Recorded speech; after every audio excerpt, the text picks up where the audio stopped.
दोस्तों नमस्कार। कथुआल political classes में आपका एक बार फिर से स्वागत है। आज हम बात करेंगे भारतीय संविधान की जो अनुसूचियाँ हैं, शेड्यूल हैं, उनके बारे में। ठीक है, कुल मिलाकर के 12 शेड्यूल हैं।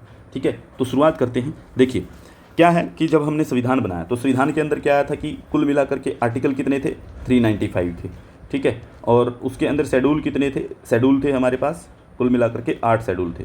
यानी कि अब कितना हो गया है, ये डेटा बढ़ करके कितना हो गया है, अब ये 448 आर्टिकल हो गए हैं और शेड्यूल कितने हो गए हैं, 12। ठीक है, तो 12 शेड्यूल आ गए हैं और कुल मिलाकर के इनको बनाने के लिए, सारे जो करने के लिए कुल मिलाकर अभी तक 106 संविधान संशोधन भी हो चुके हैं। ठीक है, संविधान के अंदर आखिरी संविधान संशोधन पिछला 2023 में किया गया था, अगस्त 2023 में। अब देखते हैं इसको आगे। चलिए देखिए, अब देखिए पहली अनुसूची के अंदर क्या दिया गया है। पहली अनुसूची कहाँ पे है, राज्यों के नाम दिए गए हैं और उनका जो क्षेत्र है, अधिकार क्षेत्र जो है किसी भी राज्य का, वो क्या होगा उसके बारे में डिस्कशन किया गया है। कहाँ पे किया गया है, ये किया गया है आपका पहली अनुसूची के अंदर। ठीक है, और पहली अनुसूची जो है वो आर्टिकल 1 और 4 तक बात करती है। ठीक है, राज्यों के नाम और उनका प्रादेशिक क्षेत्र क्या होगा, संघ राज्य क्षेत्र का नाम क्या होगा, उसका विस्तार कहाँ तक होगा, उसके बारे में बात की गई है। ठीक है, सारी पहली अनुसूची में। दूसरी अनुसूची में क्या क्या चीज़ें दी गई हैं, दूसरी अनुसूची में कुछ पद हैं भारत के अंदर, उनके वेतन भत्ते, उनके विशेषाधिकार, उनसे संबंधित प्रावधान दिए गए हैं। आर्टिकल ये इसके साइड में दिए गए, आर्टिकल 59, 65(3), 59(3), 75(6), 97, 125, 148(3), 158(3), 164(5), 186 एंड 221। देखिए, भारत का राष्ट्रपति, भारत का राज्यपाल, लोकसभा के अध्यक्ष और उपाध्यक्ष, राज्यसभा के सभापति और उपसभापति, राज्यों में विधानसभा के अध्यक्ष और उपाध्यक्ष, राज्यों में विधान परिषद के सभापति और उपसभापति, सर्वोच्च न्यायालय के न्यायाधीश, उच्च न्यायालयों के न्यायाधीश और भारत के नियंत्रक के महालेखा परीक्षक। ठीक है, कैग, कंट्रोलर ऑडिटर जनरल, ये इसमें। तीसरी अनुसूची क्या कहती है, तीसरी अनुसूची के अंदर देखिए शपथ दी गई है। शपथ किस किस की शपथ, जैसे कोई केंद्रीय मंत्री शपथ लेगा, अनुसूची 3 के अंदर। संसद के चुनाव के लिए उम्मीदवार, अनुसूची 3। संसद के सदस्य, सर्वोच्च न्यायालय के न्यायाधीश, मतलब इन सब की शपथ हैं ये सब लोगों की, कि केंद्रीय मंत्री शपथ लेगा, संसद की चुनाव के उम्मीदवार के लिए शपथ क्या होती है, संसद के सदस्य की शपथ क्या है, सर्वोच्च न्यायालय के न्यायाधीश की शपथ क्या है, भारत के नियंत्रक के महालेखा परीक्षक जो है वो तीसरी अनुसूची के अनुसार शपथ लेंगे, राज्य मंत्री, राज्य विधानमंडल के लिए उम्मीदवार, राज्य विधानमंडल के सदस्य, उच्च न्यायालयों के न्यायाधीश। ठीक है, ये सब आएंगे और इनके आर्टिकल ये दिए गए हैं। इन आर्टिकल्स को एक बार आप नज़र लगा लेना। नेक्स्ट जो है चौथी अनुसूची। चौथी अनुसूची क्या कहते हैं, राज्यसभा में राज्यों और केंद्र शासित प्रदेशों की सीटों का आवंटन कैसे होगा। राज्यसभा में और राज्यों में, जो ये बहुत इंपॉर्टेंट है, ये कई बार आ भी जाती है आपके पेपर में। ठीक है, पूछते हैं कि राज्यसभा में राज्य और केंद्र शासित प्रदेशों के लिए सीटों का आवंटन किस अनुसूची के अंदर है, तो वो दिया गया है सूची 4 में और आर्टिकल 4A और आर्टिकल 80(2).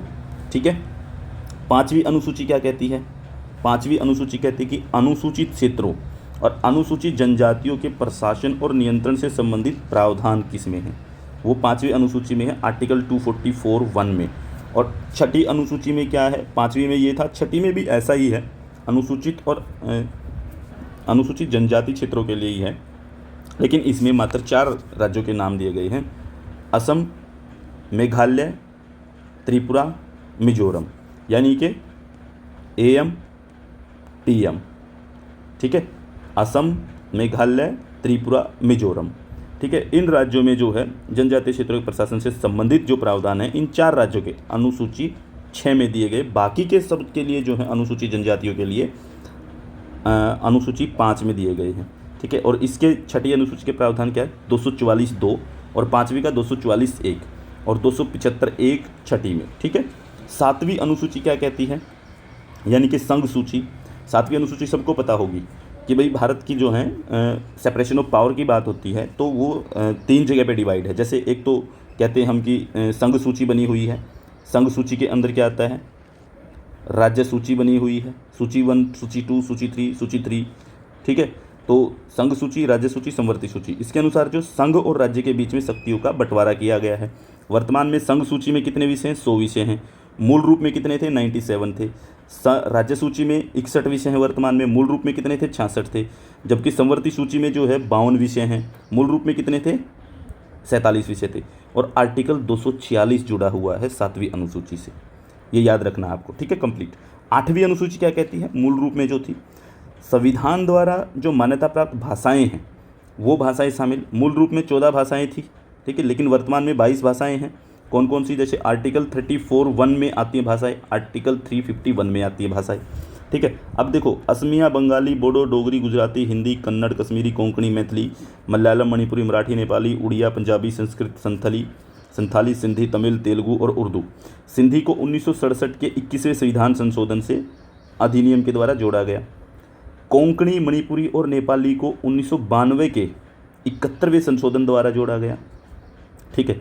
बोडो, डोगरी, मैथिली और संथाली को 2003 में 92वां संविधान संशोधन हुआ, उसके द्वारा जोड़ा गया, ठीक है। तो याद रखिएगा 3 संविधान संशोधन, आपको ये तीनों याद रखने हैं। 21वां संविधान संशोधन 1967, जिसमें किसको जोड़ा गया था? सिंधी भाषा को। 71वां संविधान संशोधन 1992, इसमें किसको जोड़ा गया था? कोंकणी, मणिपुरी, नेपाली, ठीक है, KMP, याद रखिएगा KM, कोंकणी, मणिपुरी और KMN हो जाएगा, नेपाली KMN, ठीक है। तो KMN को जोड़ा गया।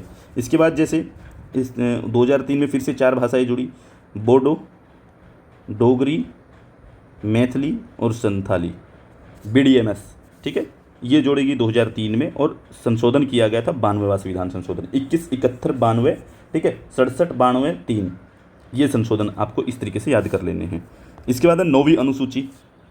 9वीं अनुसूची जोड़ी जाती है पहली बार जब संविधान संशोधन होता है। पहला संविधान, भूमि सुधार हुए भारत में, जमींदारी प्रथा को समाप्त किया गया, राज्य विधानमंडलों के अधिनियम और विनियमन मूल रूप में 13, लेकिन वर्तमान में 282, ठीक है, राज्यों के लिए।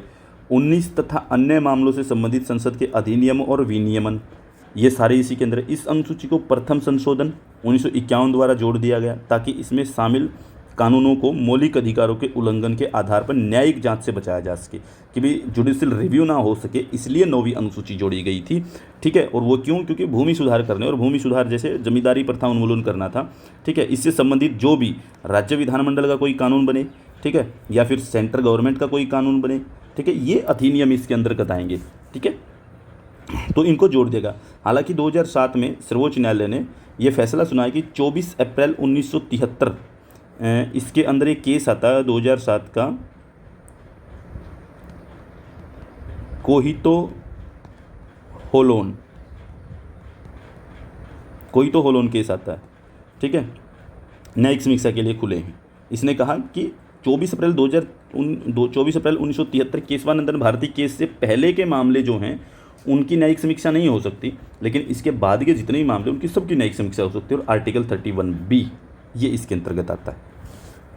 10वीं अनुसूची, दल बदल के आधार पर, आपको सबको पता है 10वीं अनुसूची दल बदल से जुड़ी हुई है। 9वीं अनुसूची भूमि सुधार से जुड़ी हुई है।